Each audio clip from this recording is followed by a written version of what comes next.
اچھا یہ فرمائیے، یہ کہا جاتا ہے کہ اتنا بڑا فنکار آخری دنوں میں اس انڈسٹری نے، جس انڈسٹری کو اس نے بہت کچھ دیا، ارباں روپے کا بزنس دیا، یقین انڈسٹری نے بھی انہیں بہت کچھ دیا، مگر آخری دنوں میں بڑے واضح طور پہ ان کے ساتھ بہت ساری زیادتیاں کی گئیں. یہ وہاں کے لوگ بھی لکھتے بھی ہیں، شوز میں بھی بات ہوتی ہے. یہ بات کس حد تک درست ہے؟ دیکھیں اس وقت تھوڑا سا دور جو تھا وہ آیا تھا کشور کمار صاحب کا. اس میں آر ڈی برمن صاحب بھی اور دوسرے میوزک ڈائریکٹر بھی وہ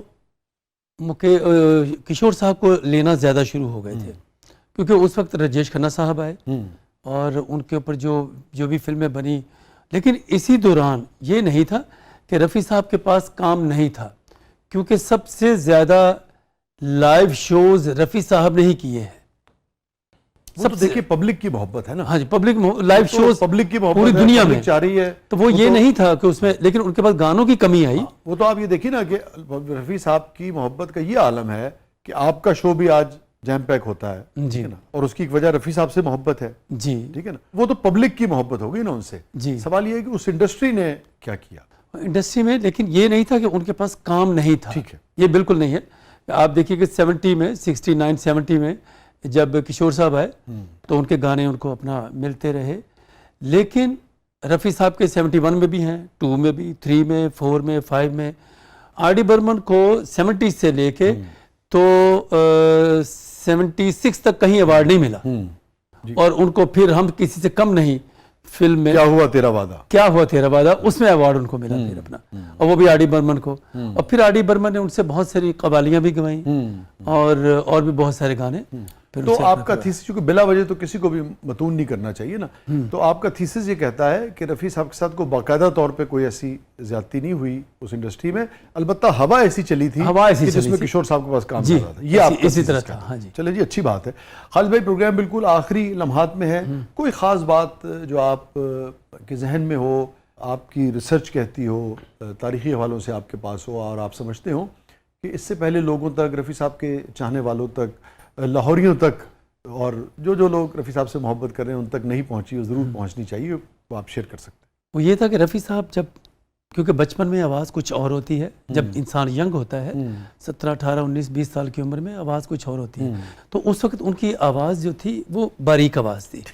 پھر جیسے جیسے وہ ریاض کرتے گئے تو آواز میں ان کی ٹھہراؤ بھی آتا گیا، اور اس کے بعد ان کی آواز میں ایک بیس اتنا زیادہ آ گیا تھا، یعنی کہ آپ دیکھیں کہ 60s کے گانوں میں بھی بہت بیس تھا، جبکہ ان کی جو 50s کے گانے تھے ان میں نہیں تھا.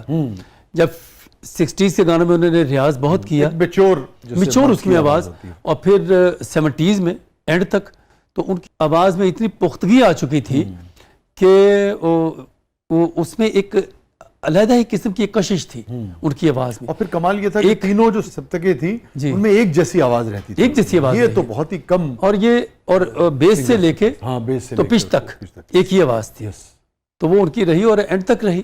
تو آپ دیکھیے کہ جب انہوں نے او دنیا کے رکھوالے جب گانا گایا پہلے 52 میں نوشاد صاحب نے جب گوایا، تو وہ جب انہوں نے 70 میں ان کا یہ پروگرام دوردرشن سے ان کا ریکارڈ ہوا تو انہوں نے وہ ایک سر اور اوپر چلے گئے تھے. میں ایک پروگرام کر رہا تھا انگلینڈ میں، وہاں ظاہری بات ہے جب آپ کسی کے ساتھ منسوب ہوتے ہیں تو آپ کی وہ تصویر رفیع صاحب کی بھی لگاتے ہیں، میری بھی لگاتے ہیں. تو اسی طرح وہ میرے پروگرام میں ایک گوری آ گئی جن کی ایج ہوگی کوئی 75 کے قریب. پروگرام ختم ہو گیا، سب لوگ چلے گئے، تو اس میں وہ جو لیڈی تھی وہ بزرگ کھڑی رہی. انہوں نے کہا کہ جی مجھے جو پروگرام کر رہے تھے مجھے ان سے ملنا ہے. کہنے لگی میں آپ کو دیکھ کے نہیں آئی پروگرام میں رفیع صاحب کی تصویر دیکھ کے آئی ہوں، کہ میں نے، کیونکہ رفیع صاحب کا جتنے بھی لنڈن میں پروگرام ہوئے میں نے سب دیکھے ہیں، اور ان کے جتنے بھی ایل پی ہیں سب میرے پاس پڑے ہوئے ہیں. تو آپ بیٹا ایسا کرو کہ میرے پاس آؤ، میرے گھر میں ناشتہ ہمارے ساتھ کرو، اور میں آپ کو وہ ایل پی جو دکھانا بھی چاہتی ہوں، اگر آپ کو جو پسند آئے گا وہ لے بھی لیجیے گا. اور پھر وہاں سے میں ان کے گھر گیا، میں وہ ایل پی لے کے آیا، اور ان میں سے 3 ایل پی جو تھے وہ میں نے میاں نواز شریف صاحب کو گفٹ کیے تھے. رفیع صاحب کا پسندیدہ میوزک ڈائریکٹر اور پسندیدہ گویہ کون تھا؟ ان کے اوبیسلی نوشاد صاحب تھے. ٹھیک ہے. اور گانا ان کا وہی سہانی رات ڈھل چکی نہ جانے. نہیں، یہ تو ان کا گانا ہے، تو خود انہوں نے اپنے انٹرویو میں کہا. جی کہا. میں نے پوچھا ان کا پسندیدہ گویّا کون تھا؟ طلعت محمود صاحب.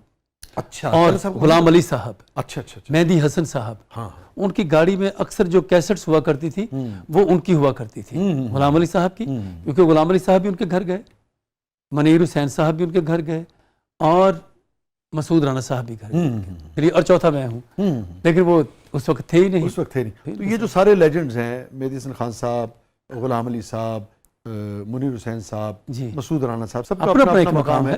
مگر یہ مہدی حسن خان صاحب اور غلام علی صاحب تو بہت آگے، کا تو کوئی جواب ہی نہیں ہے.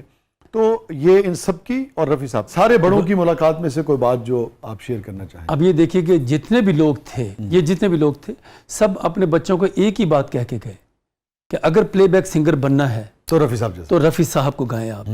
انڈیا میں بھی جتنے بھی سنگر جو گزرے، جتنے مکیش صاحب، کشور صاحب، یہ جو انہوں نے بھی اپنے بچوں کو یہی کہا کہ اگر پلے بیک سنگر بننا ہے تو آپ نے رفیع صاحب کو فالو کرنا ہے، ہمیں فالو نہیں کرنا. آپ دیکھیں کچھ لوگ کسی بھی پروفیشن میں کچھ چیزیں سکھا جاتے ہیں اور اس کے بعد لوگ یہ سمجھتے ہیں کہ شاید یہ اپنے آپ سے ہو گئی ہیں. حالانکہ رفیع صاحب سے پہلے جو ایکسپریشن گانے میں رفیع صاحب لایا کرتے تھے اس سے پہلے اس کا کوئی تصور نہیں تھا. بالکل بھی نہیں تھا. یعنی کہ وہ چہکاریں، وہ رومانس، وہ اداسی، اور اس طریقے سے ایکسپریشن کا آنا کہ وہ گانے پہ حاوی بھی نہ ہو اور وہ اداسی جو ہے وہ گانے کے اندر ہی آپ کو نظر آ رہی ہو، یا چہکار اس کے اندر ہی نظر آ رہی ہو، یا شوخی اس کے اندر ہی نظر آ رہی ہو، یہ ان سے پہلے نہیں تھا. اس کے بعد جس نے بھی کیا ہے وہ رفیع صاحب سے ہی سیکھا ہے. بالکل آپ نے صحیح فرمایا. اور دوسری ایک اور بات آپ کو بتاؤں کہ رفیع صاحب کا جتنے بھی ہمارے سب کانٹیننٹ میں سنگر تھے سب سے ایک سر اونچا تھا قدرتی طور پر، تو کوئی ان کے سر کو کوئی چھو نہیں سکا. رفیع صاحب اور کشور صاحب جب کام کر رہے تھے تو اس میں ایک واقعہ آتا ہے، یہ کس حد تک درست ہے کہ جب کشور صاحب پہ بین لگا تھا تو رفیع صاحب نے جا کر وہ بین کھلوایا تھا، ایک طرح سے اپنے کمپیٹیٹر کے اوپر جو لگا ہوا بین تھا. حالانکہ کوئی اور ہوتا تو شاید خوش ہوتا. یہ درست ہے بات؟ بالکل درست ہے یہ بات. یہ کیا پورا واقعہ کیا تھا؟ واقعہ یہ تھا کہ کشور صاحب کو پروگرام کے لیے بلایا گیا تھا تو وہ دہلی نہیں گئے تھے. اندرا گاندھی جی نے ان کو بلایا تھا تو وہ نہیں گئے تھے، اور انہوں نے پھر ان کے اوپر بین لگا دیا. ان کے ریڈیو پہ گانے بند ہو گئے. تو رفیع صاحب کو پتہ چلا کہ ان کے اوپر بین لگ گیا، گانے نہیں آ رہے ان کے. تو وہ پھر خود گئے وہاں پہ اور جا کے ریکویسٹ کی اور ان کے گانے وہاں پہ بین ہٹوا کے تو پھر واپس آئے تھے وہ. اور جب کشور صاحب نے دیکھا کہ میرے گانے اچانک بجنا شروع ہو گئے، پوچھا ان سے کہ یہ گانے کیوں بجنا میرے شروع ہو گئے، تو انہوں نے کہا کہ رفیع صاحب آئے تھے اور یہ کر کے تو اپنا گیا. اور رفیع صاحب کے گھر گئے پھر کہ آپ یہ کر دیے. انہوں نے کہا ٹھیک ہے لیکن آپ کسی کو بتائیں گے نہیں. جب رفیع صاحب کی ڈیتھ ہوئی تو پھر کشور صاحب نے پبلک میں یہ بتایا کہ رفیع صاحب نے یہ میرے لیے یہ کیا تھا کام. دیکھیں کشور صاحب کو بھی اس کا کریڈٹ دینا چاہیے کہ ان کے جانے کے بعد انہوں نے جیسے کہیے کہ ان کا احسان کہہ لیجئے، بالکل ایسے، یا ان کا جو بھی ان کے ساتھ سلوک تھا بڑا، انہوں نے اس کا اعتراف کیا. حالانکہ اگر ایک چیز نہیں کسی کو پتا تھی تو وہ اسے چھپا بھی سکتے تھے، مگر انہوں نے بھی بڑے پن کا ثبوت دیا. تو دو بڑے لوگ کیسے ایک دوسرے کے ساتھ بہیو کرتے ہیں. اور رفیع صاحب کے لیے تو بہت ہی زیادہ، کہ جو کنٹمپریز ہوتے ہیں ان کے لیے اتنا بڑا دل رکھنا اور اپنے کمپیٹیٹر کی رکاوٹیں دور کرنا، اس کی مثال آپ کو بہت ہی کم ملے گی تاریخ میں. کیا بہت بہت شکریہ خالد بھائی، تھینک یو سو مچ. آپ نے وقت نکالا، آپ تشریف لائے. اور آخر میں اگر میں آپ سے یہ پوچھوں کہ آپ کا سب سے پسندیدہ گانا کون سا ہے رفیع صاحب کا؟ تم مجھے یوں بھلا نہ پاؤ گے. واہ. تو اسی پر پروگرام کا اختتام کرتے ہیں. تم مجھے یوں بھلا نہ پاؤ گے، ہاں تم مجھے یوں بھلا نہ پاؤ گے، جب کبھی بھی سنو گے گیت میرے، سنگ سنگ تم بھی گنگناؤ گے، ہاں تم مجھے یوں بھلا نہ پاؤ گے، او تم مجھے